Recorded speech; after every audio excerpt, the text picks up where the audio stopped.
Hello friends, good evening to all.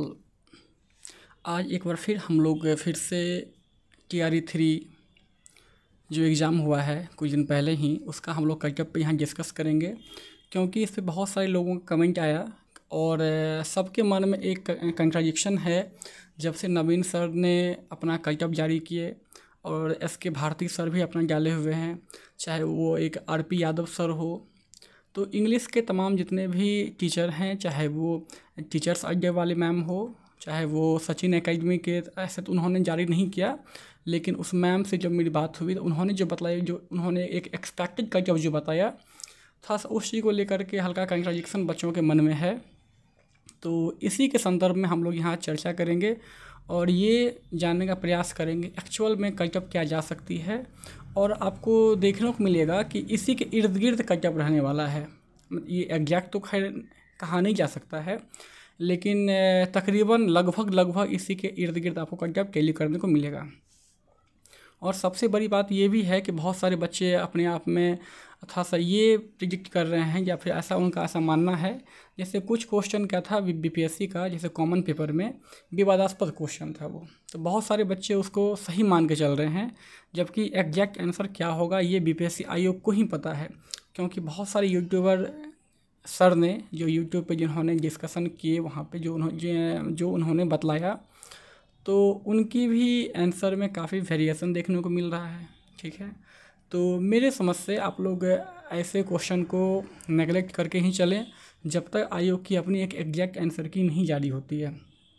First वाला भी नहीं, फर्स्ट वाले से चलिए ठीक है, हम लोग उससे एक अनुमान लगा सकते हैं, लेकिन एक या दो क्वेश्चन उसमें आप कम करके ही काउंट कीजिए, क्योंकि BPSC अंत में भी जा कर के अपना आंसर वो चेंज कर देती है, जैसा कि TRE 2 में हुआ था।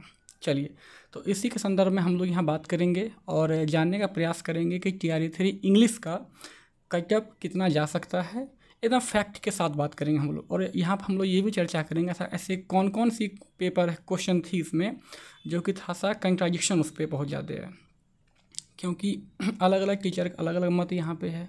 ठीक है, तो आइए इसी पर हम लोग यहाँ पे चर्चा करते हैं। तो सबसे पहले आप ये जान लीजिए कि यहाँ पे बच्चों की संख्या कितनी थी, यहाँ पे कितना कंपटीशन है, सबसे पहले हम लोग ये जान लें। तो जैसा कि आप जान रहे हैं, ये प्राथमिक का हो गया, ये मध्य का हो गया और ये माध्यमिक का हो गया। तो हम लोग को माध्यमिक से मतलब है 9th-10th की हम लोग यहाँ चर्चा कर रहे हैं।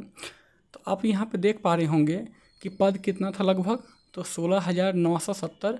चलिए इसको राउंड फिगर में हम लोग 17,000 मान लेते हैं, 17K मान लेते हैं। तो बच्चा कितना इसमें अपीयर हुए या फॉर्म डाली इसमें, तो यहाँ पर आप लोग देख पा रहे होंगे। और एक सीट पे कितना कंपटीशन है, 8.52, यहाँ पर आप ये भी देख पा रहे हैं। लेकिन सबसे बड़ी बात है कि इसमें कुछ बच्चे अब्सेंट भी हुए थे, लगभग 85% बच्चे ही एग्ज़ाम में अपीयर हुए थे। ऐसे तो ये तो सब्जेक्ट पे वैरी करता है कि किस पेपर में कितना बच्चा अब्सेंट किए थे, लेकिन फिर भी हम लोग मान के चलते हैं कि भाई 85% बच्चा अपीयर हुए और 15% बच्चा क्या है जो कि अब्सेंट हुए वहाँ पे।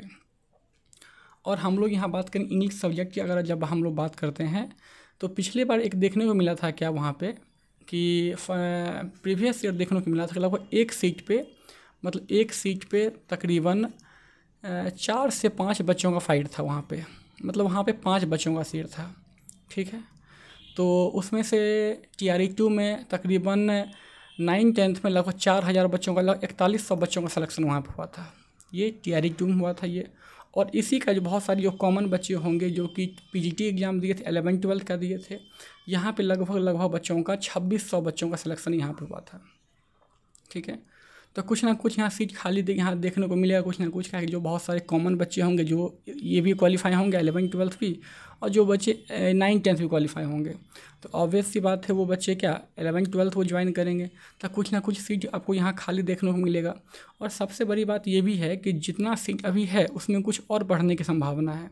आप बोलेंगे क्यों बढ़ने की संभावना है, तो आप लोग भी न्यूज़ से अवगत होंगे कि आज से कुछ दिन पहले BPSC ने या शिक्षा विभाग ने एक नोटिफिकेशन जारी किया कि उन्होंने कहा कि जो भी TRE 1 और TRE 2 को जितने भी बैकलॉग वैकेंसी है, उस वैकेंसी को TRE 3 में ऐड किया जाए, उसका समायोजन इसमें किया जाए। तो चलिए, तो वो तो ये डिपेंड करता है भाई किस कैटेगरी में कितना खाली था। बैकलॉग का मतलब वही होता है, ये जनरल में काउंट तो होता नहीं है। अगर मान लीजिए ईबीसी में मान लेते हैं कि मान लीजिए 10 बच्चा ज्वाइन नहीं किया, तो वो सीट क्या होगा, अगर टीआरई 2 में जो सीट ईबीसी अगर मान लेते हैं बच गया वो, तो वो टीआरई 3 में भी ईबीसी में ही ऐड होगा, ना कि जनरल में, ना कि एससी में, ना ही एसटी में। ऐसा नहीं होगा, जिसका सीट बैक मतलब बचा रहेगा उस कैटेगरी में ही उसको जा कर के ऐड कर दिया जाएगा। तो ये तो खैर देखने वाली बात है कि किस कैटेगरी में कितना कितना बच्चा ज्वाइन नहीं किए, कितना खाली रह गया था, ये तो खैर बात की बात है। चलिए, तो हम लोग यहाँ क्या देखें कि 8.52 का लगभग कंप्लीशन यहाँ पे है, ठीक है। लेकिन हम लोग इंग्लिश की जब बात कर रहे हैं तो इंग्लिश में लगभग 4 से 5 बच्चों का फाइट टीआरई 2 में था, और बहुत सारे बच्चों का सिलेक्शन हो जाने के बाद टीआरई 3 में, यहाँ पर हम लोग टीआरई 3 की बात कर रहे हैं, ठीक है। तो टीआरई 3 में लगभग एक सीट पे तकरीबन 4 बच्चों का फाइट यहाँ पे है। आप इससे अनुमान लगा लीजिए कितना कंप्लीकेशन यहाँ पे है, आप खुद अपना कॉमन सेंस यूज कर सकते हैं।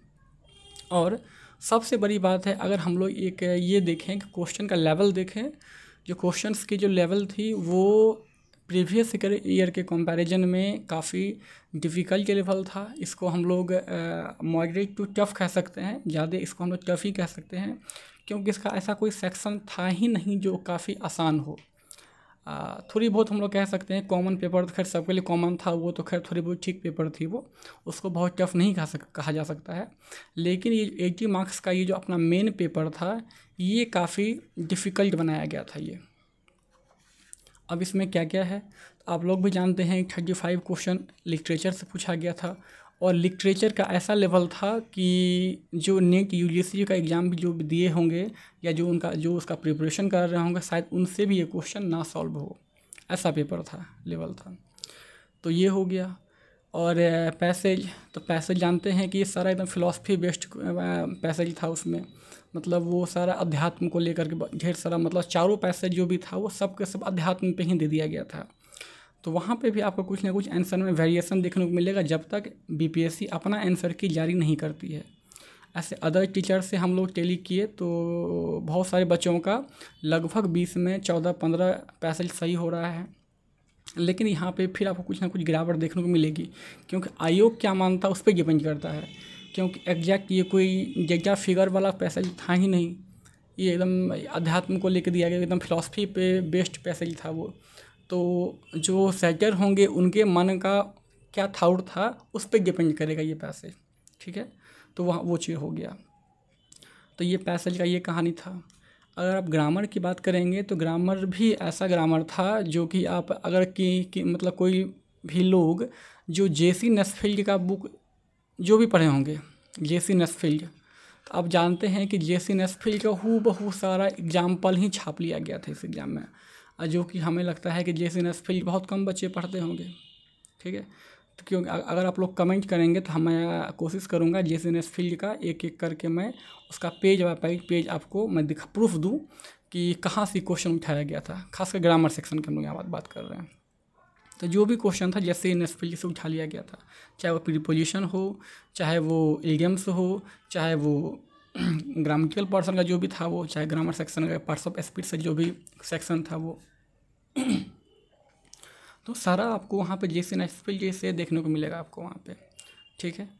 तो ये भी सेक्शन काफ़ी टफ था, आसान नहीं था, क्योंकि जेसी नस्फील्ड हर कोई पढ़ता नहीं, विदेशी राइटर, हर कोई इंडियन राइटर, हर कोई वही केजी कैंपस का बुक पढ़ता है, वही नीतू मैम का, चाहे वो एसके भारती सर का हो, चाहे वो सचिन एकेडमी में जो मैम पढ़ाती है चाहे उनका हो, या अदर रिसोर्स ऑनलाइन रिसोर्स का उन्होंने यूज किया। और जो भी जिन्होंने भी यूट्यूब पढ़ाया किन्हीं का यहाँ से टेली नहीं किया, कि एकदम बेसिक अंडरस्टैंडिंग पे था, किसी का मैच नहीं किया वहाँ से वो। चलिए, अब हम लोग थोड़ा सा कॉमन पेपर पे बात कर लें, जो आप लोग इसको थोड़ा सा मतलब मेरे समझ से कि आप लोग इसे सही नहीं, जब तक आयोग अपना आंसर की खुद नहीं देती है आप लोग सही मान के नहीं चलें। जैसे एक क्वेश्चन दिया गया था, विषुवतीय व्यास ध्रुवीय व्यास से कितना अधिक है। फिर से मैं क्वेश्चन बोल दूँ, विषुवृत्तीय व्यास ध्रुवीय व्यास से कितना अधिक है। ऑप्शन था 36 किलोमीटर, 43 किलोमीटर, 49 किलोमीटर, या डी और ई आप लोग जानते हैं। तो इसका आंसर होना चाहिए क्या, तो 42 किलोमीटर, ठीक है। और बहुत सारी बुक में दिया हुआ है क्या आंसर 43 किलोमीटर। तो बहुत सारे लोग इसका ऑप्शन ई भी मारे हुए हैं और बहुत सारे लोग ऑप्शन इसका 43 किलोमीटर मारे हैं, क्योंकि बहुत सारी बुक में ये लिखा हुआ है। तो ये जब तक बीपीएससी का आंसर की जारी नहीं होगा तो ऐसे क्वेश्चन को आप लोग आई थिंक गलत कंसीडर करके चलें, इसको काउंट ही नहीं करें। एक ये क्वेश्चन हो गया। और मैं कुछ आपको बात कर लूँ, जैसे वृक्ष की जड़ों को मृदा से पानी कैसे मिलता है। तो बहुत सारे टीचर का कहना है कि आर्द्रता जल से, या बहुत सारे टीचर का कहना है कि उपयुक्त में से कोई नहीं, और बहुतों ने कहा कि केशिका जल द्वारा, जिसको इंग्लिश में क्या बोलते हैं, कैपिलरी वाटर बोलते हैं। तो ये इस पे भी आप लोग थोड़ा सा सस्पेंस में रखिए, इस क्वेश्चन को रखें, क्योंकि इसमें क्लियर नहीं दिया हुआ है। ठीक है, आइए कुछ और हम लोग थोड़ा सा बात कर लें सस्पेंस वाले क्वेश्चन पे। हाँ, जैसे एक क्वेश्चन था क्या, देश के बाहर स्वतंत्र भारत की अस्थायी सरकार को संगठित करने में कौन आगे बढ़ा। ऑप्शन था आपको राजा महेंद्र प्रताप, ऑप्शन बी था आपको रास बिहारी बोस, और ऑप्शन सी दिया हुआ था सुभाष चंद्र बोस। तो आप लोग भी जानते होंगे ये घटना चक्र का हूबहू क्वेश्चन उठा लिया गया है। हम लोग जानते हैं कि राजा महेंद्र प्रताप ये पहले ऐसे शासक थे जिन्होंने काबुल में अपना एक इंडिपेंडेंट सरकार, अस्थायी सरकार की गठन की थी वहाँ पे। और हम लोग ये भी जानते हैं कि 1943 के समय लगभग, जिस समय ये सुभाष चंद्र बोस ये भी अपना ये सिंगापुर में अपना एक अस्थायी सेना का मतलब वहाँ पे गठन किए हुए थे। अब ये डिपेंड करता है कि आयु क्या ले रहा है। क्या बहुतों ने मारा है कि डी नंबर उपयुक्त में से एक से अधिक, किसी ने ए मारा है, और किसी बहुतों ने सी मारा है, सुभाष चंद्र बोस मारा है। अब ये डिपेंड करता है आयु क्या ले रही है इस पर। तो इसको भी आप लोग गलत ही कंसिडर करके चलें तब तक, जब तक अगर देखिए अगर आपका सही हो जा रहा है तो आपका ये प्लस पॉइंट होगा। अगर ये गलत हो रहा है, मतलब इसको हम लोग गलत मान के चलेंगे फिलहाल, जब तक आयु का दे ना दे। ठीक है, तो ये सब था विवादास्पद क्वेश्चन है यहाँ पे, मतलब सस्पेंस वाला क्वेश्चन कहने का मतलब है। एक क्वेश्चन एक और था आपको कि हाँ, भारत के स्वतंत्रता आंदोलन के दौरान गहन राष्ट्रवादी विचारों को किस समाचार पत्र के द्वारा प्रचारित किया जाता था। फिर से मैं क्वेश्चन बोल दूं, भारत के स्वतंत्रता आंदोलन के दौरान गहन राष्ट्रवादी विचारों को किस समाचार पत्र के द्वारा प्रचारित किया गया जाता था। ऑप्शन था आपको पायनियर, ऑप्शन बी दिया था अमृत बाजार पत्रिका, ऑप्शन सी दिया हुआ था स्टेट्समैन, और ऑप्शन डी उपयुक्त में से एक से अधिक, या ई उपयुक्त में से कोई नहीं। तो हम लोग जानते हैं कि सबसे पहले जो इसको प्रचारित करने का काम किया जाता था ये अमृत बाजार पत्रिका ही किया था। ये हम लोग जानते हैं, और ये घटना चक्र का हूबहू क्वेश्चन है ये। लेकिन बहुत सारे टीचर ने बताया कि इसका ई होगा, क्योंकि ये क्लियरली ये नहीं दिया है गया कि राष्ट्रवादी आंदोलन के बारे में गहन राष्ट्रवादी विचारों का जो प्रचार किया है इसी में किया गया है, इसका कहीं कोई फैक्ट अब तक नहीं है। तो यहाँ पे थोड़ा सा कंट्राडिक्शन है। तो किसी का कहना है कि अमृत बाजार पत्रिका होगी, ये अमृत बाजार पत्रिका, किसी का कहना है कि ई नंबर होगा, इनमें से कोई नहीं।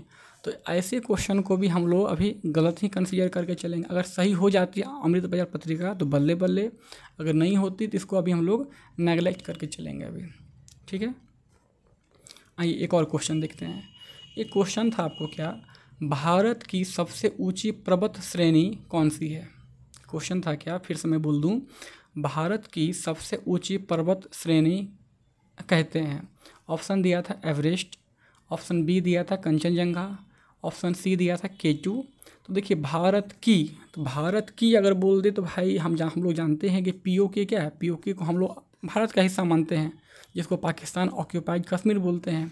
भले अभी वो पाकिस्तान अभी उसको अपना उस पर अधिकार कर लिया है, खैर, लेकिन मानते हैं हम लोग इंडिया का ही पार्ट है। तो K2 तो इसी क्षेत्र में पड़ता है, यहाँ पे है। अगर भारत में होता तो भारत में जानते हैं कहाँ पे, तो सिक्किम में क्या है, कंचनजंगा है, हम लोग ये भी जानते हैं। तो थोड़ा सा ये क्वेश्चन विवादास्पद क्वेश्चन है, ऐसे तो होना चाहिए वही, लेकिन फिर भी हम लोग इसको नेगलेक्ट करके ही चलेंगे जब आयोग खुद ना दे दे। ठीक है, तो ये तमाम था। तो ऐसे चीज़ों को, एक मिनट,